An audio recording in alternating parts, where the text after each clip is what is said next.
First, I guess, approaching the fight and everything that happened before, were you sort of feeling the moment, given that everything that had happened, and did you feel like this was your chance to really make an impression? Yeah, after that Lineker fight, it was awkward because I had the cancellation with the Whistle fight.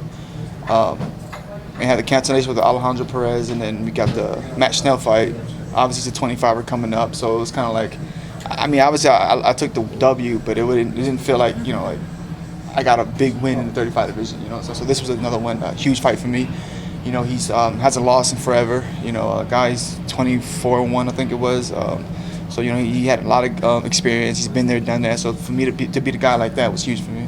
And how nice was it not to have a short notice, fight or late replacement? It's huge. It seemed like everything kind of just went according to plan. Yeah, it was huge for me. Like I said, even my debut, I was supposed to fight him. It got canceled.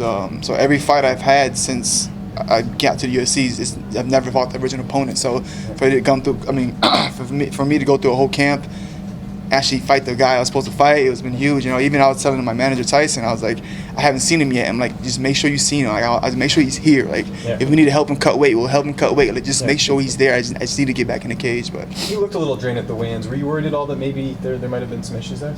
A little bit, a little bit. But like I said, I'm glad he made the weight.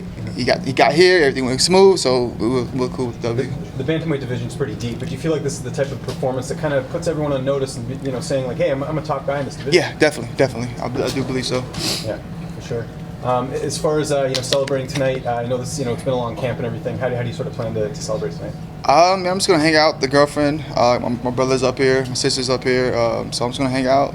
Try to grab some pizza and just chill out. Not trying to get too crazy out here in Vegas, but I'm just gonna hang out. Are you staying a couple extra days because your teammate Greg Rebello's fighting? Yes, sir. Yes, sir. He shot out to Rebello. He's fighting Tuesday, right? Tuesday for the contender show.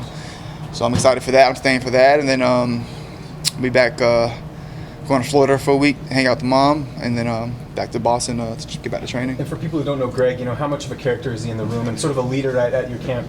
Greg is the man. He's the king of the one-liners. He sets the tone. If you're having a bad day and you're tired, you run down or whatever, Greg walks in, he lightens up the mood, lightens up the day. He has a joke for everybody. So I love that guy. Who do you want to fight next? Any ideas? You're a guy who keeps your eye on the division. Yeah, I think Pedro Munoz will be a great fight for me. I in the top 10 for sure. I know anybody really, but I think Pedro will be a great name for me. And any preference of when you want to fight or what card? I have to go. I'm trying not to think too far ahead, but I'll go look at the schedule, but as soon as possible, really.